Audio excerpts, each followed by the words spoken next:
Assalamualaikum warahmatullahi wabarakatuh. Selamat pagi teman-teman semua. Semoga semuanya selalu dalam keadaan sehat walafiat ya, dan terus selalu jaga kesehatan. Oke, sebelumnya aku mau memperkenalkan diri terlebih dahulu. Nama aku Denisa. Alhamdulillah di Rumba BEM UI 16 ini aku diamanahi untuk mengajar mata pelajaran bahasa Indonesia. Sebelum itu, aku mau minta maaf dulu pada teman-teman nih kalau misalkan nanti dalam penjelasan dari aku kurang baik atau bahasa yang aku keluarkan juga kurang baik karena di sini kita sama-sama lagi belajar ya teman-teman. Kemudian sejujurnya aku tuh lebih senang kalau kita bisa belajar secara langsung, kita bisa berinteraksi secara langsung. Tapi dengan kondisi yang terbatas ya, jadi kita hanya bisa bertatap maya aja. Tapi nggak apa-apa, kita tetap harus semangat belajarnya. Oke, kita bakalan mulai nih. Materi kita hari ini yaitu mengenai pidato persuasi.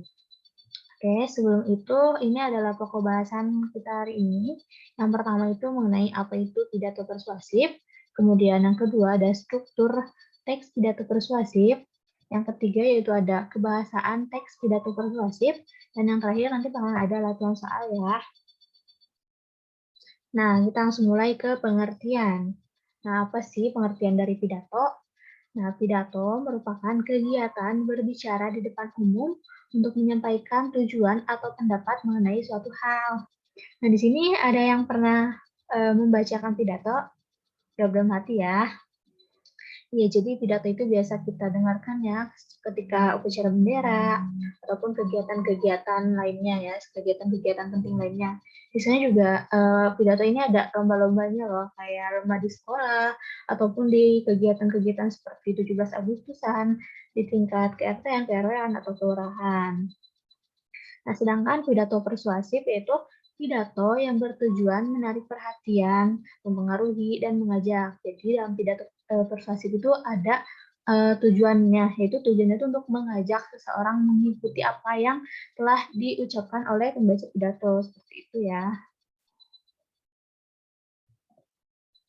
Oke, next nih. Jadi, pidato persuasif itu merupakan bagian dari teks eksposisi, yaitu teks untuk meyakinkan pembaca atau pendengar. Jadi dalam teksnya itu ada sesuatu yang membuat orang tuh yakin gitu. Kemudian persuasif mula-mula memaparkan gagasan dengan alasan, bukti, atau contoh untuk meyakinkan. Nah, sebelum ada ajakan, biasanya ada bukti-bukti atau data-data yang disebutkan terlebih dahulu, lalu nanti diikuti oleh ajakan, rujukan, rayuan, imbauan, atau saran kepada pembaca atau pendengar. Nah, tujuannya itu adalah agar pembaca atau pendengar ini mau mengikuti dari apa yang telah diucapkan gitu, seperti yang tadi aku udah bilang ya. Lalu next nih ada struktur teks pidato persuasif. Nah, struktur teks pidato persuasif itu ada 3. Yang pertama itu yang ada pembukaan, yaitu berisi salam pembuka, sapaan, dan ucapan rasa syukur. Nah, salam pembukanya itu bisa menyesuaikan ya jika teman-teman sedang berada di mana dan waktunya kapan. Misalnya Assalamualaikum ataupun selamat pagi, selamat siang, selamat sore. Dan nggak mungkin ya kalau misalnya teman-teman berpidato siang hari mengucapkan selamat pagi. Jadi disesuaikan aja. Kemudian sapaan. Nah, biasanya sapaan ini tuh seperti menanyakan kabar.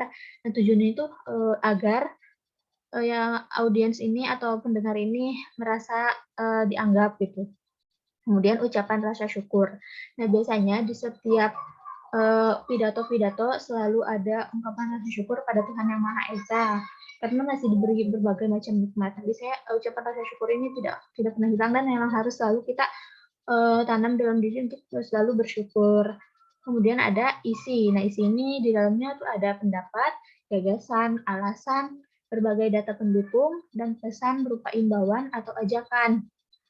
Nah, di dalam isi itu nantinya tuh bakalan ada pendapat. Untuk menguatkan pendapat itu biasanya dikuatkan oleh data-data pendukung. Nah, kemudian di akhir tuh biasanya ada imbauan atau ajakan. Lalu di bagian penutup itu terdapat harapan, permohonan maaf, ucapan terima kasih, dan juga salam penutup. Nah, selain ada isi yaitu ajakan, pasti ada harapan. Nah, harapan agar seseorang atau orang-orang yang mendengarkan pidato kita ini mau gitu, mau mengikuti apa yang kita sampaikan di pidato. Nah, biasanya juga terdapat permohonan maaf, lalu ucapan terima kasih karena telah bersedia mendengarkan, lalu juga nanti di ujung bakalan ada salam penutup. Oke, biar teman-teman lebih paham ya mengenai struktur ini, aku bakalan kasih contoh dari pidato persuasif ya.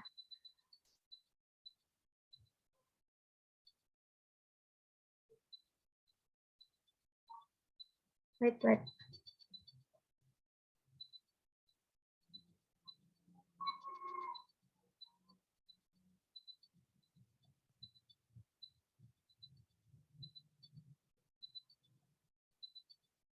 Nah, ini dia contoh dari pidato persuasif. Pandemi COVID-19. Assalamualaikum warahmatullahi wabarakatuh. Puji syukur kita panjatkan kehadirat Allah Subhanahu wa taala karena sampai saat ini kita masih dalam keadaan sehat walafiat. Nah, ini termasuk ke dalam pembukaan. Di sini ada salam pembuka, kemudian ada ucapan rasa syukur seperti itu ya. Kemudian selanjutnya adalah pandemi virus COVID saat ini sudah melanda hampir seluruh penjuru dunia. Nah, virus COVID ini ditemukan di kota Wuhan, Cina akhir Desember 2019. Nah, virus COVID ini biasanya bergejala yaitu demam, batuk, dan sesak nafas. Nah, cepatnya penyebaran virus ini membuat masyarakat semakin khawatir dan cemas karena jumlah korban yang terpapar semakin hari semakin meningkat. Nah, di sini kan disajikan data-datanya ya, teman-teman.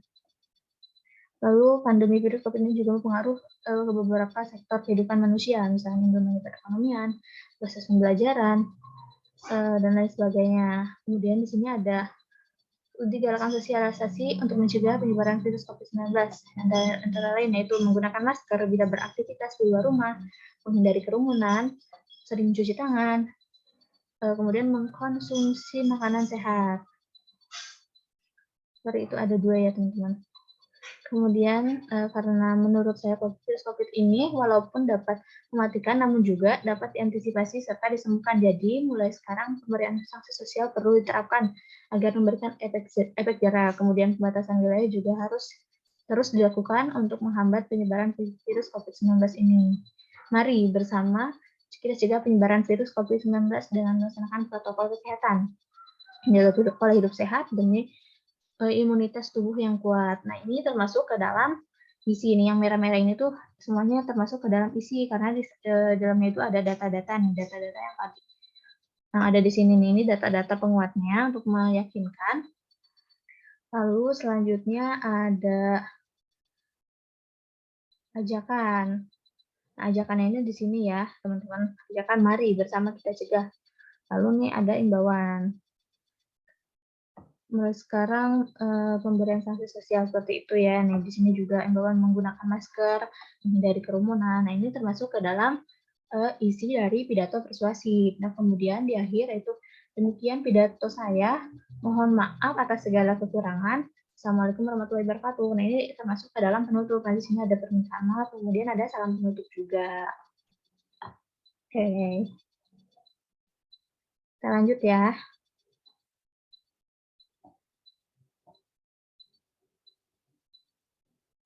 Nah, kemudian pembahasan kita yang ketiga yaitu mengenai kebahasaan teks pidato persuasif. Nah, dari pidato persuasif itu biasanya ada ciri-cirinya ya, teman-teman. Yang pertama ini ada kalimat aktif. Nah, kalimat aktif ini merupakan kalimat yang subjeknya aktif melakukan kegiatan atau aktivitas. Nah, di sini itu adalah orang-orang di kampung, contohnya ya nih, orang-orang di kampung kami memiliki semangat kebersamaan atau gotong royong yang sudah diakui oleh kampung-kampung lain yang ada di daerah kami. Ini kan di sini subjeknya aktif melakukan kegiatan atau aktivitas. Nah, di sini subjeknya itu adalah orang-orang. Kegiatan atau aktivitasnya itu adalah gotong royong. Nah, di sini berarti subjeknya ini aktif melakukan kegiatan aktivitas. Kemudian yang kedua itu ada kata tugas. Nah, kata tugas itu kata dalam tata bahasa Indonesia yang terdiri atas kata depan, kata sambung, kata sandang, dan kata seru. Dan di sini adalah contohnya. Marilah kita jaga dan rawat kebersamaan agar nilai kesetiakawanan sosial itu bisa terus tumbuh dan berkembang di tengah tantangan perubahan zaman yang tidak mungkin kita hindari. Nah, di sini yang termasuk ke dalam kata tugas yaitu di sini ada kata marilah. Nah, marilah ini menekankan bahwa kata seru ya, kata depan. Kata seru marilah gitu. Oh, sorry. Kemudian yang ketiga itu ada kosakata emotif. Nah, kosakata emotif itu kosakata yang berhubungan dengan emosi atau perasaan. Nah, contohnya adalah hal itu bisa terjadi karena bangsa kita memiliki semangat kebersamaan dan gotong royong.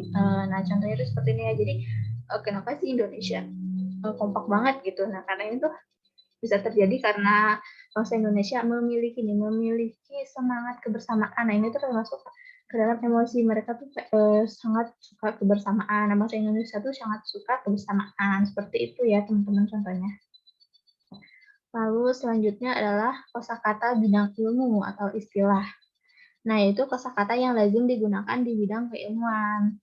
Nah, contohnya adalah ini. Salah satu perubahan yang begitu mencolok yang sedang kita rasakan akhir-akhir ini adalah merebaknya penggunaan media sosial seperti Facebook, Twitter, Instagram, WhatsApp, atau Telegram yang di tengah-tengah kehidupan kita.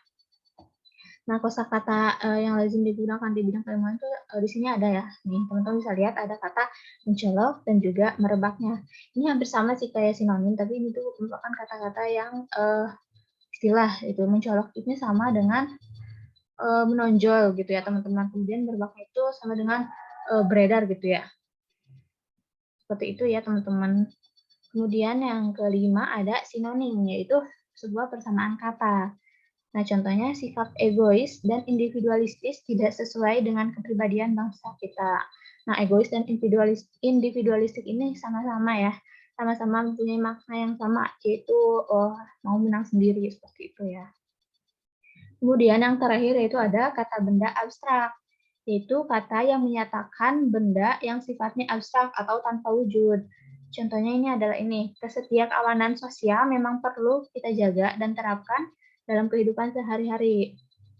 Akan ini kata yang menyatakan benda, karena di sini nggak ada benda, jadi biasanya kata benda itu diganti ini, karena kan biasanya yang diterapkan itu benda, tapi di sini kan nggak ada benda, jadi yang menjadi kata benda abstrak itu sini kesetiakawanan sosial. Kesetiakawanan sosial ini menjadi kata benda yang abstrak, seperti itu ya, atau tanpa wujud. Oke. Nah, sudah selesai materinya teman-teman. Terima kasih banyak ya sudah menyimak. Mungkin selanjutnya kita bakalan ada sesi diskusi ya nanti. Jadi nanti persiapan aja kalau misalnya dari penjelasan aku kurang dapat dimengerti, nanti teman-teman bisa tanyakan lebih lanjut gitu ya.